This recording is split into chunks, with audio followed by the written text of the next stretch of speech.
In this video, you will learn how to download CA Dynamic Capacity Intelligence product PAX file from the Broadcom Support Download Center. Before proceeding, please note the following prerequisites to install CA Dynamic Capacity Intelligence with SMPE JCL method. You need to have write authority to the USS directories that are used for the SMPE installation. The file system that will contain the PAX directories must have free space of at least 3.5 times the PAX file size.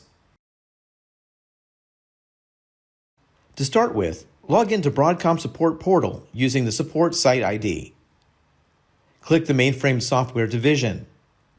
On the Mainframe Software Support page, click Downloads tab to obtain the products, upgrades, and packages list that you want to download. Search for Dynamic Capacity Intelligence. From the Products Downloads tab, select CA Dynamic Capacity Intelligence MSU MVS.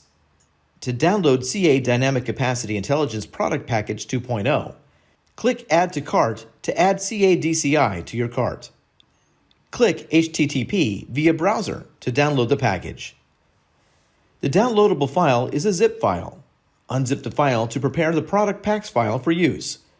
The PAX file is ready to FTP. The next step is to upload the PAX file in binary mode to your USS system.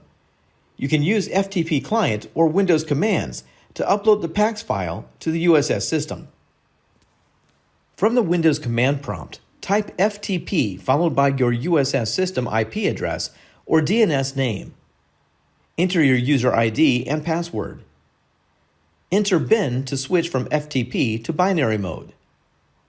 Specify the location of the PAX file and change the directory to the name of the USS directory for PAX downloads. Enter the PAX file name to upload. The PAX file is now uploaded to your USS system. Now you can quit and exit from the window command prompt. In the next video, you will learn how to unpack the PAX file on the USS system and create an installation directory. To learn more about this product, refer to the product documentation, knowledge base articles, and user communities. Thank you for watching.